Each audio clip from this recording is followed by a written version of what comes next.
Her er Per, postmand Per, i sin bil med sin lille katemil. Per kører ud med pakker og breve i store stakker.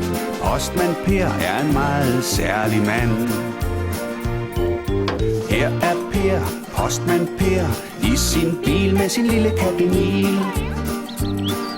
Han hjælper sine venner og alle dem han kender. Postmand Per er en meget hjælpsom mand. Han kører i sin bil med sin kat Emil. Han mødes med et smil, og inden han kommer, måske er der brev til dig. Han banker på og ringer på. Ja, brevet er på vej.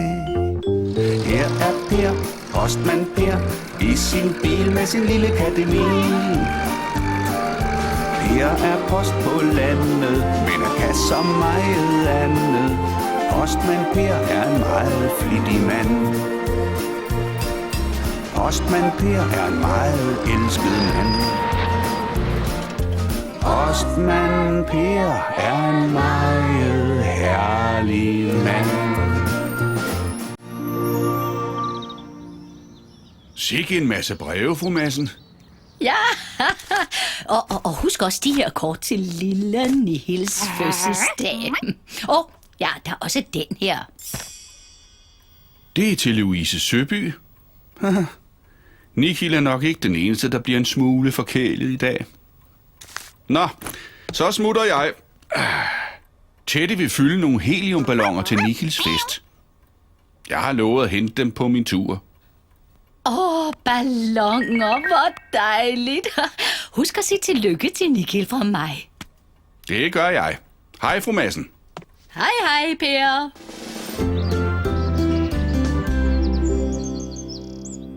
Hallo, Paul. Det var godt, du kom. Vi skal til at pynte Nihils kage. Den ser bare super god ud. Det er en kirsebærkage. Nihil elsker den. Hvad for glasur skal vi bruge? Har du spurgt Per om ballonerne? Ja, han har lovet at hente dem og aflevere dem sammen med posten. Posten? Måske har han min pakke med. Hvad er det for en pakke, Louise? Min tante er på ferie, og hun har lovet at sende mig en gave. Hvad tror du, det er? Det ved jeg ikke. Måske ansigtsmaling? Eller en farvelade? Eller molervoks? Hvem vil så pynte kagen? Mig!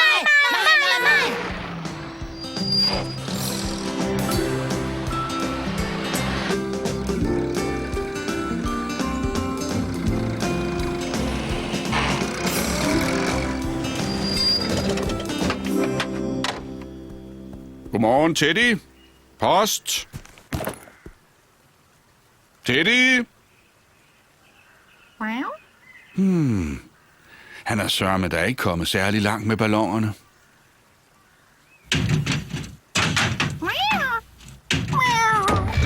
Hej Per, du kommer lige tids nok til at se min prøvestart.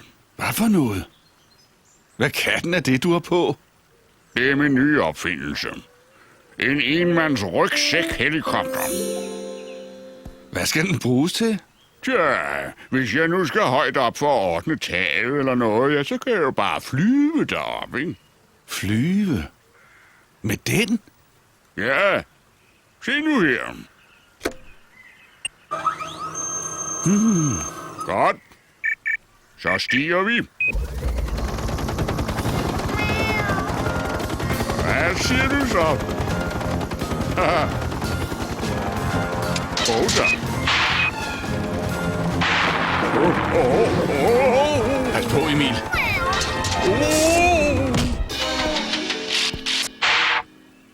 Slap du helt ned, Teddy? Ja. Den skal bare lige justeres en lille smule. Jeg tænkte på, om du var ved at være klar med Nihils balloner. Ballonerne?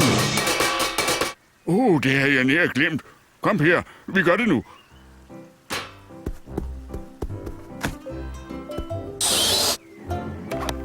Gad vide, hvor store de kan blive.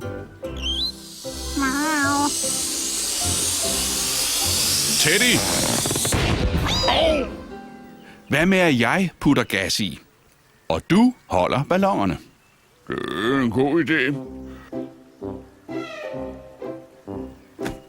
Nå.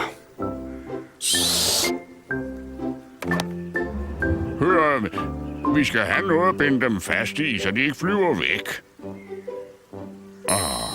Den er god.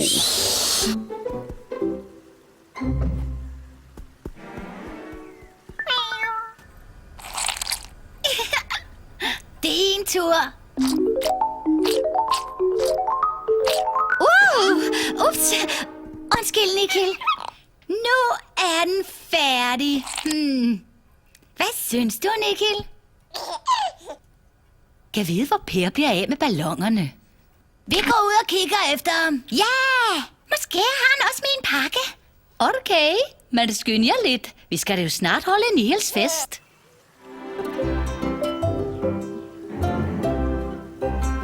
Den sidste. Halløj! Nå, det er betjent Søby. Jeg går hen og snakker med ham.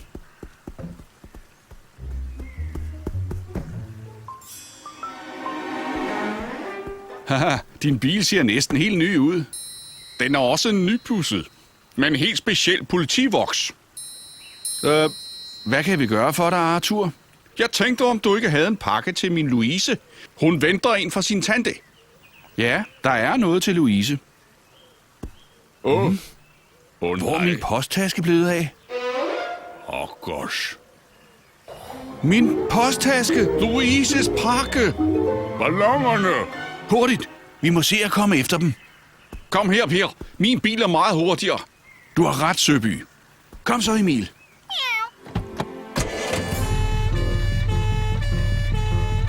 Jeg har det. Min rygsæk-helikopter.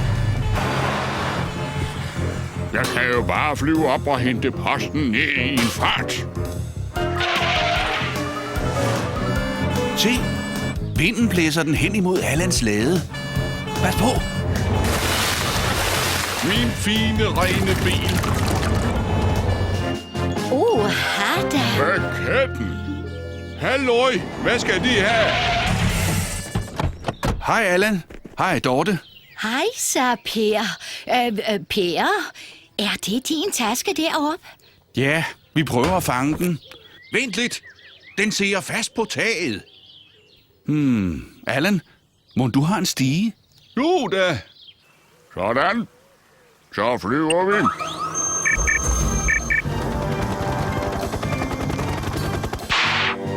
Pokkers. Nej. Stop.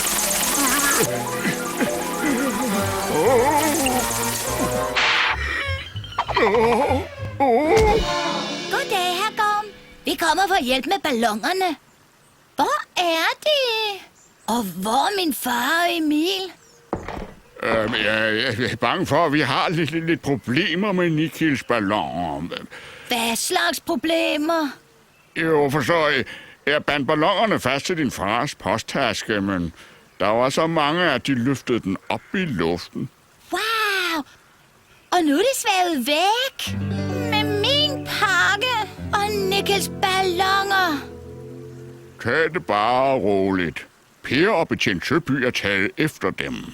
Og vi får dem snart tilbage. Vi kan da også kigge efter dem. Ja! Hej, Daddy! Jeg har dem!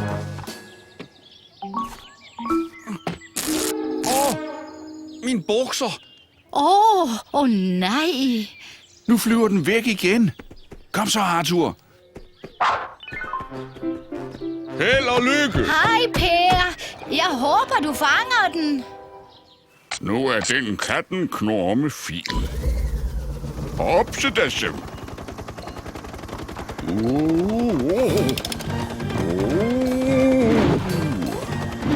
Ups! Hvor er det? Sådan!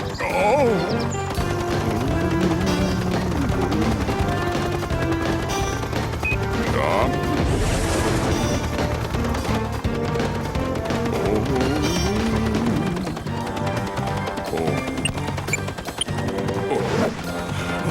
må så få fat i din posttaske.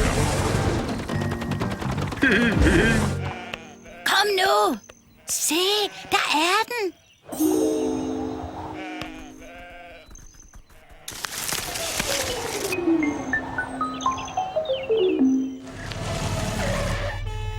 Se! Vi kunne komme tæt på, hvis vi kører over den mark der. Jeg ved ikke.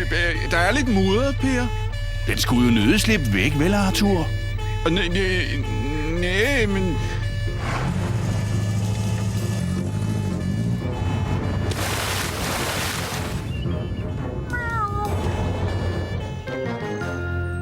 Hvor blev den af?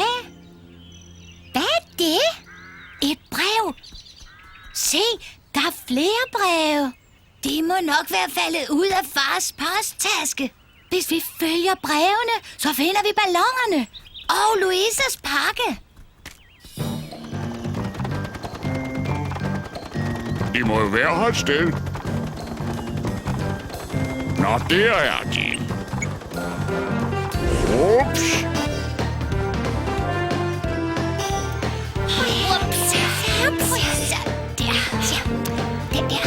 Hvor katten er de alle sammen? Kom, vi går ud og finder dem.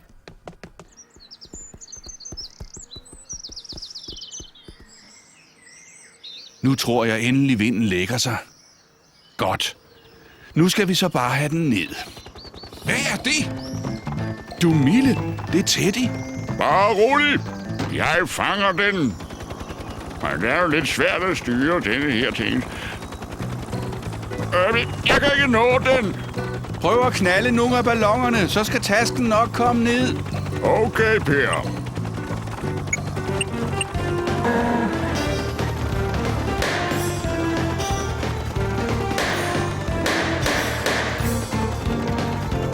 Det var flot, Teddy. Jeg sagde jo, min nye opfindelse vil være nyttig. Teddy kom, fremtidens pilot. Her er Louises pakke. Men... nej, hvor er alle brevene henne? Det er her, far. Det må jeg nok sige, børn. I har reddet posten. Hvad laver ham Teddy, far?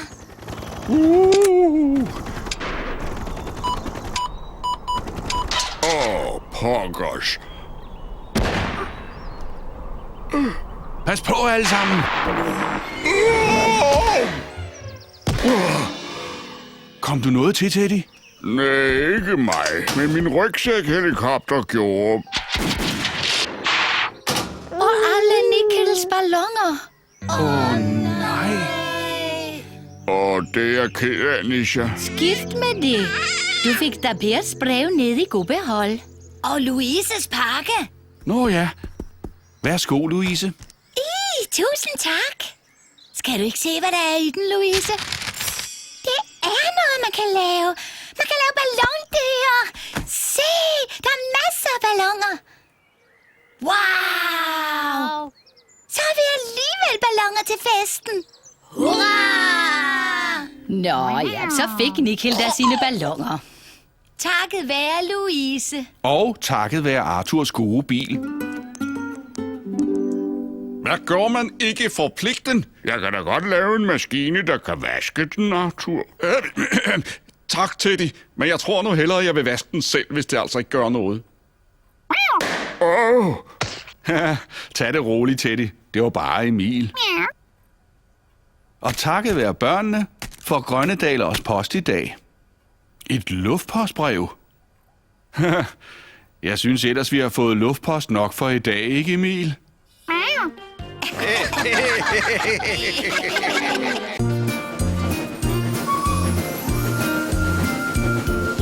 Her er Per, postmand Per, i sin bil med sin lille kat Emil. Per kører ud med pakker og breve i store stakker. Postmand Per er en meget særlig mand. Her er Per, postmand Per, i sin bil med sin lille kat Emil.